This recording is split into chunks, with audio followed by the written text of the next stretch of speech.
जय हिंद दोस्तों, मैं आपके साथ आपका मित्र अवधेश धाकड़।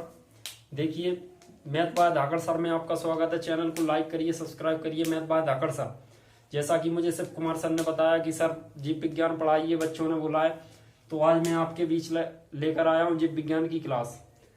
देखिए दोस्तों, आज अपन पढ़ेंगे जीव विज्ञान। तो दोस्तों, सबसे पहले तो मैं आपको शुरू करता हूँ विज्ञान। विज्ञान किसे कहते हैं? तो देखिए दोस्तों,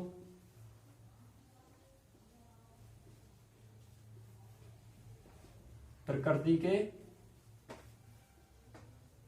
क्रमबद्ध ज्ञान को ही विज्ञान कहते हैं। किसे कहते हैं? प्रकृति के क्रमबद्ध ज्ञान को ही विज्ञान कहते हैं। अब बात आती है दोस्तों, विज्ञान कितने प्रकार की होती है? विज्ञान होती है 3 प्रकार की। विज्ञान के प्रकार 3 प्रकार कौन कौन से होते हैं? पहला नंबर अपना एक रसायन विज्ञान,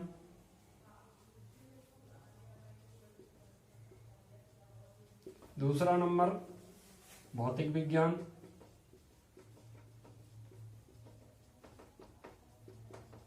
नंबर 3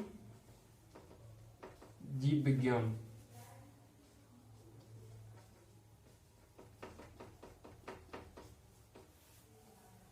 केमिस्ट्री, फिजिक्स, बायोलॉजी। देखिए दोस्तों, भौतिक, इन तीनों के मैं आपको जनक भी बताऊंगा। इसके न्यूटन कहे जाते हैं, इसके अरस्तु, इसको तो मैं आपको क्लियर शॉर्ट में बताऊंगा ही। देखिए दोस्तों, मैंने आपको बताया विज्ञान के 3 प्रकार होते हैं, रसायन विज्ञान, भौतिक विज्ञान, जीव विज्ञान। तो देखिए दोस्तों, रसायन विज्ञान के एंटोनी लेवेजियर, रॉबर्ट बॉयर, जॉन्स बेर्जेलियन, जब्बर डॉल्टन बहुत से वैज्ञानिक के जनक हैं, लेकिन मेन एंटोनी लेवेजियर को कहा जाता है। भौतिक विज्ञान के जनक न्यूटन है और जीव विज्ञान के जनक अरस्तु। ठीक है दोस्तों, अब मैं आपको बताऊंगा बायोलॉजी शब्द की उत्पत्ति।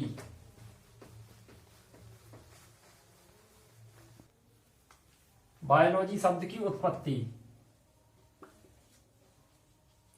बायोलॉजी शब्द की अपन क्या देख रहे हैं दोस्तों? उत्पत्ति। उत्पत्ति में बायो का बायोस यानी जीवन, और लोगोस इसका अध्ययन। अर्थात ये मिला के दोनों क्या हुआ दोस्तों? जीवन का अध्ययन।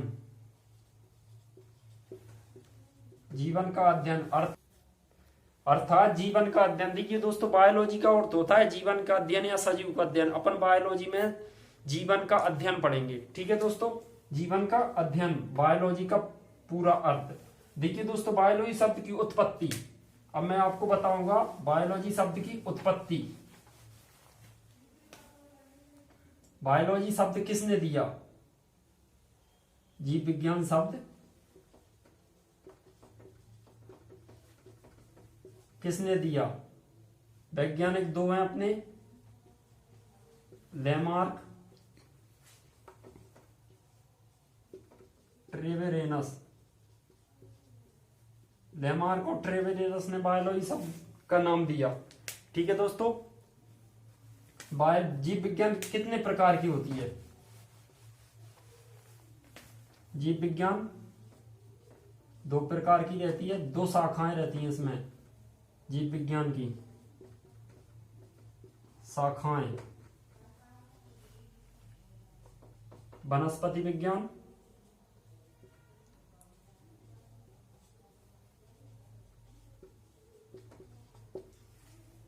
नंबर 1 दूसरा जंतु विज्ञान। वनस्पति विज्ञान जिसमें पादपों का अध्ययन किया जाता है दोस्तों, पादपों का अध्ययन।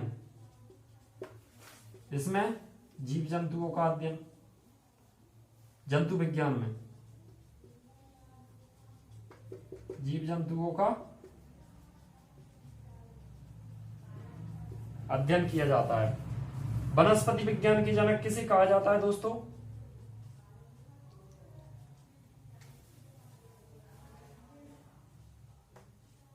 थियोफ्रेस्टस।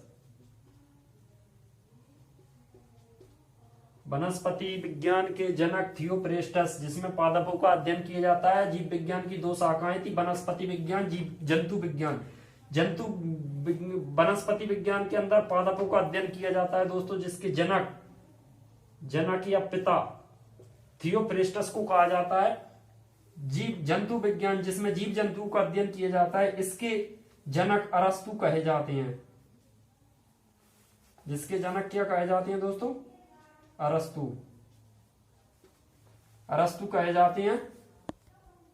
चलिए दोस्तों, मैं आपको अब आगे पढ़ाता हूं कोशिका का परिचय। ठीक है दोस्तों, जिसने अभी चैनल को लाइक सब्सक्राइब नहीं किया वो लाइक सब्सक्राइब कर दे, शेयर कर दे, बेल आइकन दबा दे और ज्यादा से ज्यादा अपने दोस्तों को शेयर करें। दोस्तों, आपको बहुत ही मजा आने वाला है आज के टॉपिक में, जीव विज्ञान में। और आप लाइक सब्सक्राइब करें। और मैं आपको आज कोशिका का परिचय, इसी के अंतर्गत कोशिका का परिचय पढ़ाऊंगा। साइटोलॉजी,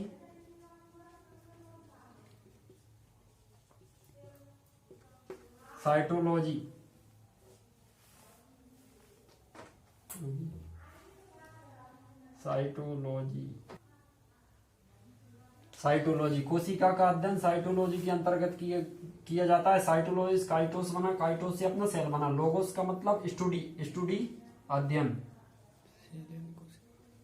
सेल यानी कोशिका। ठीक है दोस्तों, यानी कोशिका का अध्ययन। ठीक है दोस्तों, कोशिका की संरचना का अध्ययन, कोशिका की संरचना का अध्ययन। देखिए दोस्तों, मैं आपको ये भी बताता हूं, सेल शब्द लिया कहां से गया? सेला शब्द अपना ग्रीक भाषा का शब्द था। ग्रीक भाषा का शब्द है सेला। इसका अर्थ होता है खोखली गुहा। खोखली गुहा, जिससे सेला शब्द से बना सेल शब्द, सेल जिसका अर्थ होता है कोशिका। ठीक है दोस्तों, अब मैं आपको आगे दो महत्वपूर्ण बिंदु बता रहा हूं दोस्तों। आप नोट्स भी करते जाइएगा और जो समझ में ना आए बाकायदा कमेंट में पूछिएगा वीडियो में। और डिस्क्रिप्शन में मेरा नंबर भी मिल जाएगा, आप मुझे पर्सनली व्हाट्सएप करके भी पूछ सकते हो। दो महत्वपूर्ण बिंदु बता रहा हूं कोशिका जीवन की, कोशिका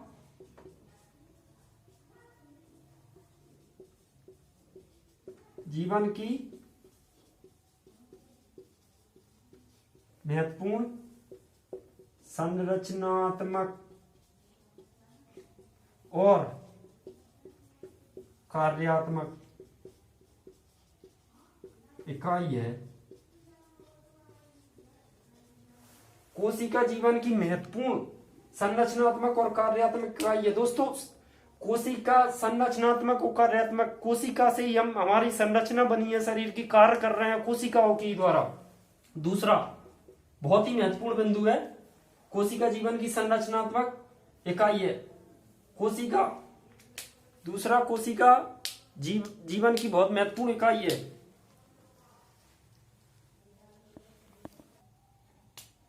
देखिए दोस्तों, दूसरा मैं महत्वपूर्ण बिंदु बता रहा था आपको, सभी जीवित जीव कोशिकाओं से ही निर्मित होते हैं। कोशिकाओं से ही निर्मित होते हैं। जैसा कि मैंने आपको बताया, कोशिका के द्वारा हम हमारी संरचना, हमारा कार्य, उसी का क्लियर पॉइंट ही है दोस्तों। जैसे कि सभी जीवित, मैं आप जो भी जीव जंतु जीवित है वो सभी कोशिकाओं से ही बना है दोस्तों। चलिए अब बात आती है कोशिका की खोज। कोशिका जिसकी खोज किसने की? तो देखिए दोस्तों, खोज रॉबर्ट हुक हुक ने की।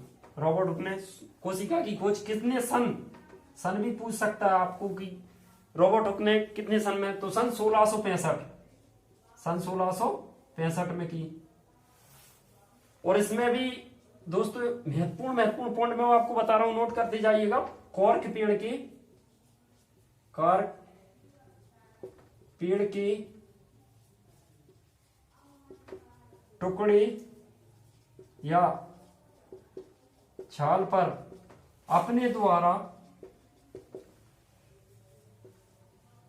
द्वारा बनाए गए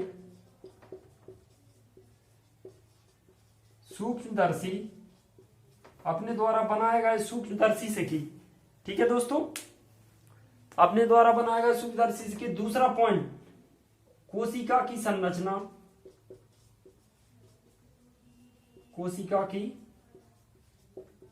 संरचना मधुमक्खी के छत्ते के समान दिखाई दी।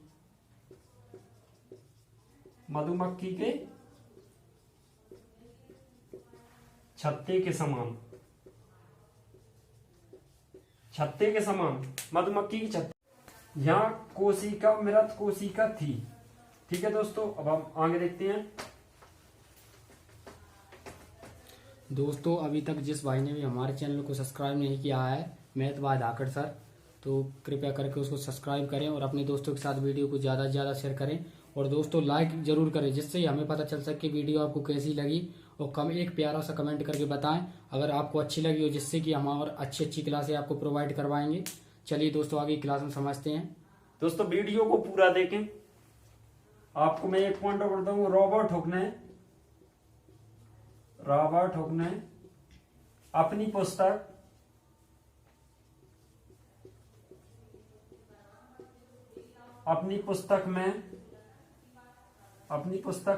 माइक्रोग्राफिया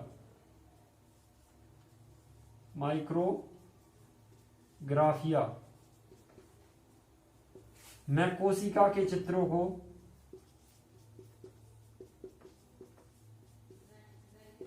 कोशिका के चित्रों को दर्शाया गया है। ठीक है दोस्तों यहाँ एक ऐसा प्रश्न भी आ सकता है कि रॉबर्ट हुक द्वारा लिखी गई पुस्तक का क्या नाम है। तो मैंने आपको बताया रॉबर्ट हुक ने अपनी पुस्तक माइक्रोग्राफिया में कोशिका के चित्रों को दर्शाया गया है। तो आपके पास कोई ऐसा प्रश्न भी आ जाता है कि रॉबर्ट हुक के द्वारा लिखी गई पुस्तक का क्या नाम है, तो आप बताओगे माइक्रोग्राफिया। ठीक है दोस्तों, इसके अलावा मैं आपको 2 पॉइंट दे रहा हूं कि कोशिका में, नोट करके लिख लीजिएगा दोस्तों आप इसको। कोशिका में श्रम विभाजन पाया जाता है। अब आपका क्वेश्चन होगा श्रम विभाजन क्या होता है, मैं इसको आपको आगे बताऊंगा दोस्तों। जीवाणु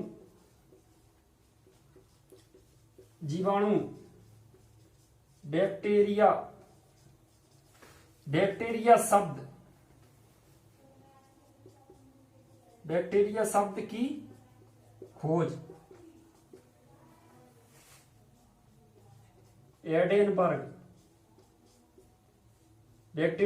की खोज एडेनबर्ग ने की। दोस्तों महत्वपूर्ण, वेरी मोस्ट, जीवाणु शब्द की खोज किसने की? कुछ ऐसा प्रश्न भी आ सकता है कि जीवाणु शब्द की खोज किसने की? एडेनबर्ग ने। ठीक है दोस्तों, इसके देखिए दोस्तों मैं आपको बताता हूं जीवित कोशिका।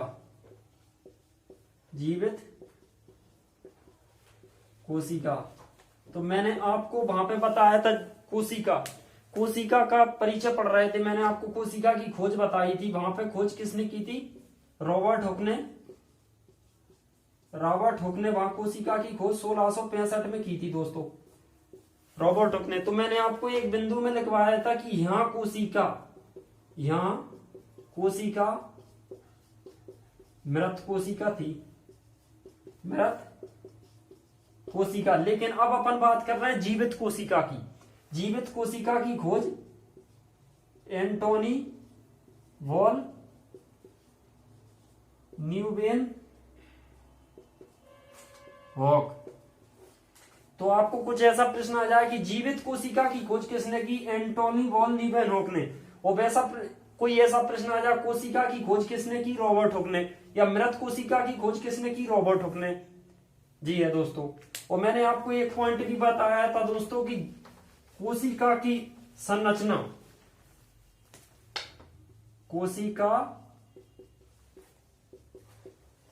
की संरचना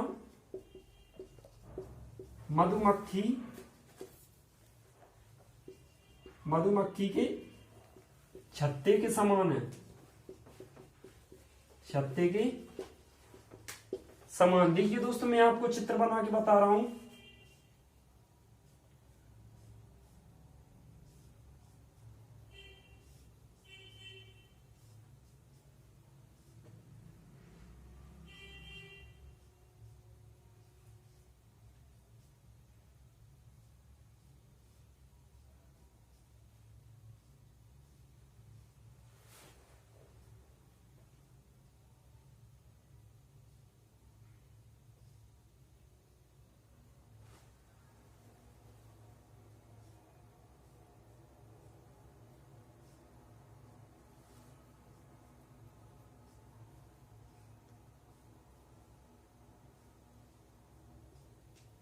देखिए दोस्तों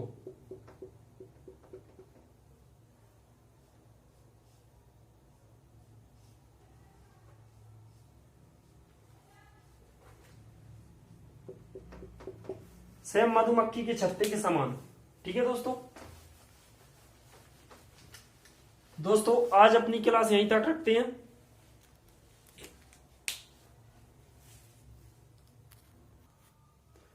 तो दोस्तों आज की वीडियो अपन यहीं तक रखते हैं। कल अपना टॉपिक रहेगा अगला कोशिका सिद्धांत, कोशिका सिद्धांत को। दोस्तों वीडियो अच्छी लगे तो कमेंट में जरूर बताना। वीडियो को दोस्तों इतना फैला दो तहलका मच जाए। ठीक है दोस्तों। और चैनल को लाइक करें, सब्सक्राइब करें मैथ बाय धाकड़ सर चैनल को। ठीक है दोस्तों। मैं आपके साथ आपका मित्र अवधेश धाकड़। जो भी आपको समझ नहीं आया दोस्तों आप कमेंट करके पूछें। वीडियो डिस्क्रिप्शन में मेरा नाम नंबर मिल जाएगा। ठीक है दोस्तों। धन्यवाद। जय हिंद।